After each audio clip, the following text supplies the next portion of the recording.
Our top focus following up on investigations into the two blasts that ripped through Hyderabad last evening, leaving 14 people dead and injuring 119 others. 6 people said to be in critical condition. In fact, we're learning that 12 bodies have been identified and handed over to the relatives after the post-mortem. The police setting up, of course, helpline numbers almost immediately, urging citizens in Hyderabad especially to remain vigilant, though there is a terror alert and all states are on alert now. Investigations going on with teams of the NIA and the elite anti-terror forces Octopus at the blast sites this morning. Home Minister Sushil Kumar Shinde and Union Home Secretary R.K. Singh also visited the area earlier today. The Home Minister is expected to brief Parliament this morning on the latest on investigations. Chief Minister Kiran Kumar Reddy will also be convening a law and order meet later this morning. That's even as TDP Chief Chandrababu Naidu cancelled his Padyatra after these two blasts. Let's take you through what the Home Minister has said about the terror alert that they had issued, saying it was a general alert, not specific. It was not a specific intelligence was given that a particular area it will happen.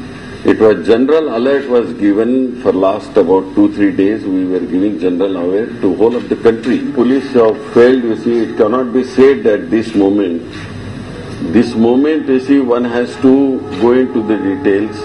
If there was threat perception earlier, it will come in the investigation. It will be too early to talk on such lines. We visited both the places and then we went to the hospital and we met some of the non-critical patients. The total death are 14 and total injured is 119. Joining us this morning for more on this, Meetu Jain and Parikshit Luthra from New Delhi. Our reporter Preeti Singh is in Hyderabad. We also have former Deputy National Security Advisor Leela Ponnappa joining us live this morning. I'm going to come first to you, Preeti, to get a sense of what's happening in Hyderabad. You were saying earlier police trying to make sure crowds don't converge on that scene, but also learning of nails and bolts being extracted from one of the victims. That's right, Amrita. Just to give you a quick sense of what we are seeing on ground, crowds really not going away from this blast site. 2 explosions that happened here at around 7 p.m. last evening. Since then, the crowds really have been around. The police has tried to barricade this area. There is a CCTV camera also here in front of the explosion site. But police, some officials telling us here on ground that it doesn't seem to be working since the last 2 to 3 days. So no help coming in, most probably from that CCTV camera. Also, just to give you a sense of the area, you can see the crowds. But also this area becomes important for the fact that there was also previously a blast here that happened in 2002 that claimed 2 lives. After that they had information about this being again on the radar, but still 2 explosions taking place. We just spoke to a bomb squad officer who said that yes, they have found nuts and bolts, they have found iron nails and bolts as part of the explosive material. The bomb squad officer confirming that to us right now a short while ago. And also we understand the doctors in the hospital have said, in fact have shown the iron nails and the bolts that they have extracted from a few patients as well. So really disturbing news of the kind of injuries that people have sustained here.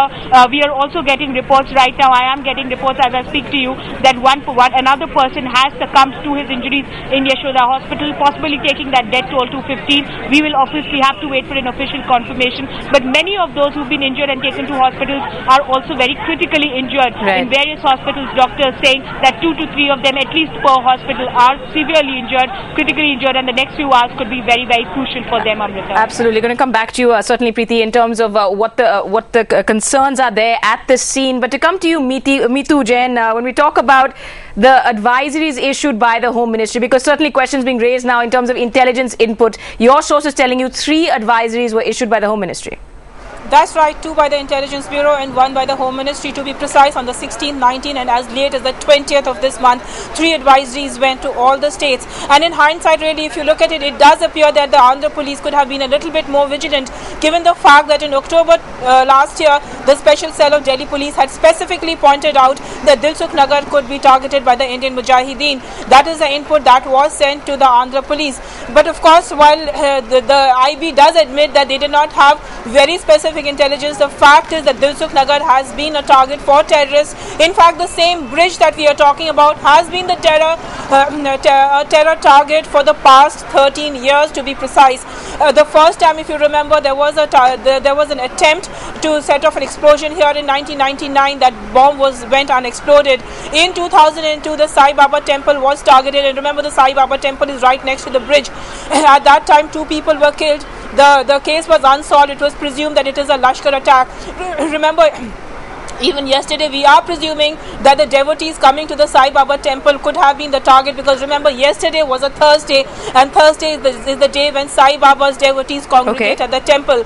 We also understand that this is the third time the blast took place at the same place, or rather it was targeted was in 2007, 25th of August, when 2 blasts went off in Hyderabad at Lumbini Park and Gokul Chatt. The third blast was supposed to have taken place at this.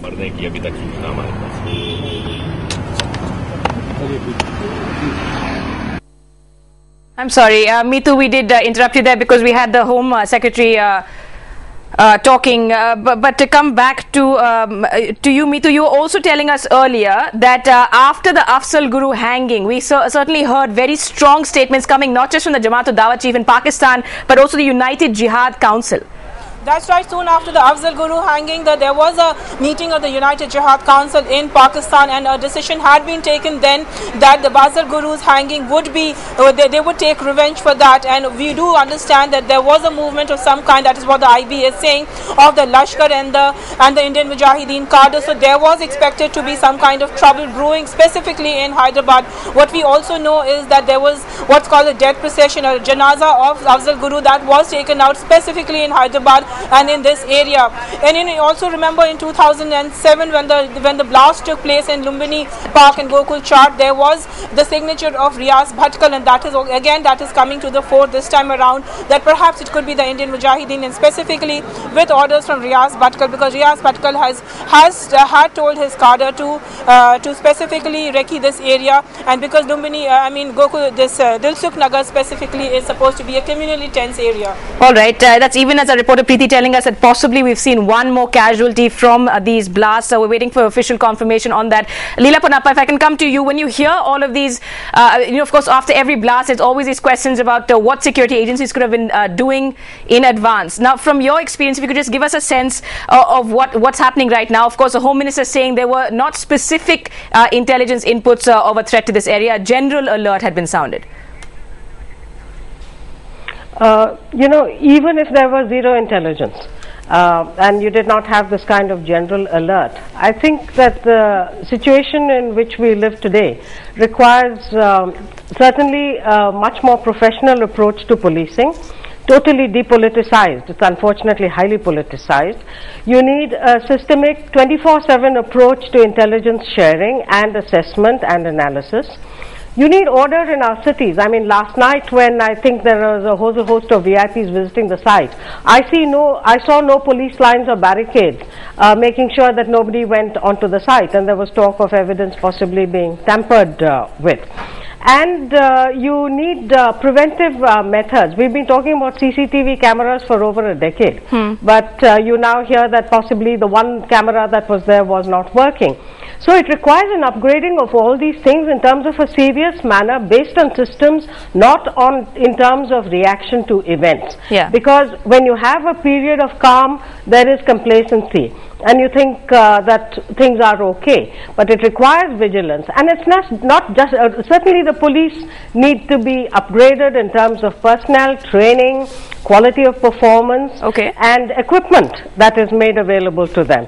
There needs to be a community-based approach so that security is integrated into people's thinking, and it's not an afterthought. Yeah. It's not a blame game saying, well, they did not do their job. We are all equally responsible.